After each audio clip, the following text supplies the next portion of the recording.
হরে কৃষ্ণ। সকলকে আমার বৈষ্ণবীয় প্রণাম।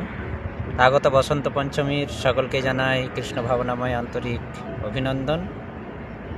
তো শুভ বসন্ত পঞ্চমী তিথি, শ্রী শ্রী যুগল কিশোর শ্রী শ্রী রাধাকৃষ্ণের অত্যন্ত প্রিয় তিথি। আগের ভিডিওতে আমরা শ্রবণ করেছিলাম বসন্ত পঞ্চমীর সূচনা শ্রীধাম বৃন্দাবনে কিভাবে হয়েছিল এবং কার মাধ্যমে সংগঠিত হয়েছিল এই বসন্ত পঞ্চমী। তো সেটা আমরা শ্রবণ করেছি। আজ আমরা শ্রবণ করব এই বসন্ত পঞ্চমী উৎসব পালন করলে মানবগণের কী লাভ হয়। এর প্রমাণ শ্রী হরিভক্তি বিলাস গ্রন্থ আমাদেরকে প্রদান করেছে। সেই হরিভক্তি বিলাস গ্রন্থের প্রমাণখণ্ড থেকে আজ আমরা শ্রবণ করব যে এই বসন্ত পঞ্চমী উৎসব পালন করলে কি হয়। তো এই বসন্ত পঞ্চমী উৎসব শ্রী শ্রী রাধাকৃষ্ণ যুগল কিশোরের অত্যন্ত প্রিয় উৎসব, কারণ এই দিন শ্যামাশ্যাম যুগল কিশোরকে ব্রজ গোপিকারা সুন্দর সুন্দর ফুল, সুন্দর অনুলেপন, গন্ধাদি দ্রব্য দিয়ে অনুলেপন শরীরে লেপন করেছিলেন এবং সুন্দর ফুল দিয়ে শ্যামাশ্যাম যুগল কিশোরকে সজ্জিত করেছিলেন। শ্যামাশ্যাম অত্যন্ত আনন্দিত হয়েছিলেন এবং ব্রজ গোপিকারা এইভাবে আনন্দিত হয়ে শ্যামাশ্যামের সামনে বসন্ত রাগ কীর্তন এবং নৃত্য করেছিলেন। তো এই দিন সকলেরই উচিত শ্যামাশ্যাম যুগল কিশোরের সেবা পূজা করা। তো এইভাবে যদি সেবা পূজা করি বসন্ত পঞ্চমীতে, প্রতিদিনই ভগবানের সেবা করা উচিত, আমাদের যুগল কিশোরের সেবা করা উচিত। কিন্তু তথাপিও কিছু বিশেষ বিশেষ তিথি বা উৎসব, সেই উৎসবে যদি আমরা বিশেষভাবে তার সেবা করি তাহলে ভগবান অত্যন্ত প্রসন্ন হন এবং সেই উৎসব, সেই তিথি যেমন ভগবানের প্রিয়, যুগল কিশোরের যেমন প্রিয়, সেই রকম সেই পূজক ব্যক্তি, উৎসব পালনকারী ব্যক্তিও সেরকম শ্রীহরির, বৃন্দাবন বিহারীর, যুগল কিশোরের প্রিয় হয়ে ওঠেন।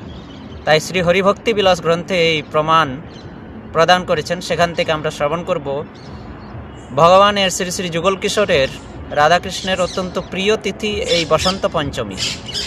তা আমরাও যদি এই বসন্ত পঞ্চমী তিথির মতন তার প্রিয় হতে চাই তাহলে আমাদেরকে কি করতে হবে, হরিভক্তি বিলাস গ্রন্থ কি বলছেন আসুন আমরা শ্রবণ করি।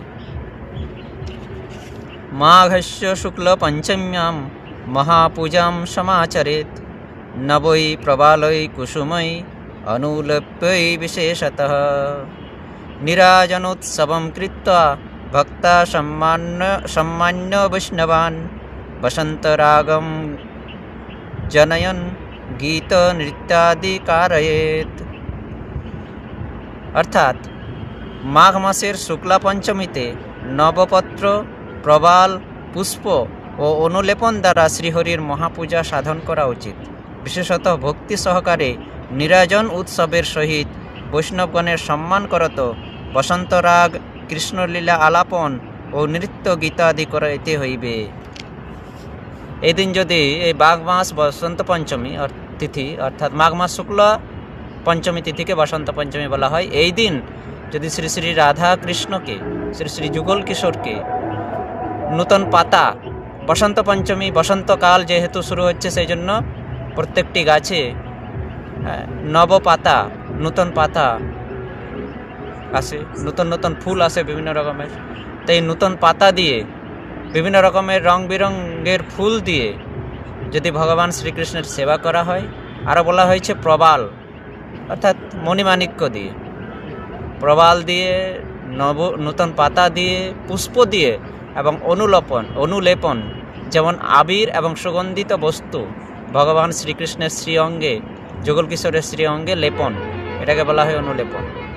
তো এইভাবে যদি আমরা নবপত্র দ্বারা, নবপুষ্প দ্বারা, প্রবাল, মণিমাণিক্য দ্বারা এবং অনুলেপন দ্বারা যে কোনোভাবে যদি আমরা ভগবান শ্রীকৃষ্ণের সেবা করে থাকি, যুগল কিশোরের সেবা করে থাকি, তাহলে যুগল কিশোরের সেবা করা উচিত বসন্ত পঞ্চমীর দিন।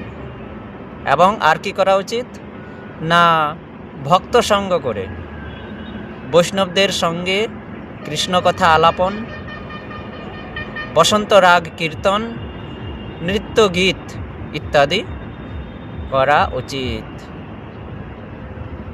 এটি শ্রীহরি ভক্তি বিলাসে প্রমাণ দিচ্ছে। তো এবার যদি আমরা এইভাবে ভগবানের সেবা করি, বৈষ্ণবদের সঙ্গে নিয়ে, ভক্তদেরকে সঙ্গে নিয়ে, কৃষ্ণ কথা আলাপনের সঙ্গে, নৃত্য গীত ইত্যাদির সঙ্গে যদি ভগবানের এইভাবে সেবা করি, তাহলে আমাদের কী লাভ হবে? পরবর্তী শ্লোকে সেখানে হরিভক্তি বিলাসে বলছেন, আবার পরবর্তী শ্লোকে, না কৃত্বা বসন্ত পঞ্চম্যাম শ্রীকৃষ্ণ স্যাত অর্চনোৎসবম স্যাত বসন্ত ইব প্রেয়ান বৃন্দাবন বিহারিণঃ স্যাত বসন্ত ইব প্রেয়ান বৃন্দাবন বিহারিণঃ। অর্থাৎ বসন্ত পঞ্চমীতে শ্রীকৃষ্ণের পূজা বিষয়ক উৎসব করিলে সেই পূজক বসন্ত ঋতুর মতোই শ্রী বৃন্দাবন বিহারীর প্রিয় পাত্র হইয়া থাকেন। অর্থাৎ এই বসন্ত ঋতু যেমন প্রিয়, সেই রকম প্রিয় পাত্র হয়ে থাকবে সেই ব্যক্তি, যে ব্যক্তি শ্রী শ্রী যুগল কিশোরের এভাবে সেবা করবেন, হয় পুষ্প দিয়ে, সুগন্ধিত পুষ্প দিয়ে, নাহলে সুগন্ধিত অনুলেপন দিয়ে, আবির বা সুগন্ধিত বস্তু দিয়ে অনুলেপন করে, সুগন্ধ পুষ্প দিয়ে ভগবানকে সাজিয়ে, নবপত্রিকা পাতা দিয়ে ভগবানের মন্দিরকে সজ্জিত করে, বা প্রবাল দিয়ে, মণিমাণিক্য দিয়ে যদি ভগবানের এইভাবে সেবা করা হয় নিজ সামর্থ্য অনুযায়ী, তাহলে এই বসন্ত ঋতু যেমন যুগল কিশোরের প্রিয়, সেই রকম সেই পূজক ব্যক্তিও যুগল কিশোরের প্রিয় হবে। তাই আমাদের উচিত ভগবানের সেবা করা। খুবই সহজ। বসন্তকাল ফুলের অভাব নেই, অর্থাৎ আমরা ফুল দিয়ে সেবা করতে পারি, গাছের পাতা দিয়ে সেবা করতে পারি। অনুলেপন বস্তু, প্রবাল ইত্যাদি যদি আমাদের ক্রয় করতে বা সামর্থ্য না হয়, তাহলে আমরা এই বস্তুগুলি দিয়ে অনায়াসে ভগবানের সেবা করতে পারি। যেভাবেই সেবা করি না কেন, ভক্তি সহকারে সেবা করলে ভগবান সেটি গ্রহণ করেন, এবং বিশেষ করে এই বসন্ত পঞ্চমী তিথির দিন সেই পূজক ব্যক্তি ভগবানের অত্যন্ত প্রিয় হয়ে ওঠেন, ঠিক তেমনই যেমন বসন্ত ঋতু ভগবানের প্রিয়। তাই সকলেই এই বসন্ত পঞ্চমী উৎসব পালন করুন, ভগবানের সেবা করুন, এবং ভগবানের অত্যন্ত প্রিয় হয়ে ভগবানের স্বধামে ফিরে যান। হরে কৃষ্ণ।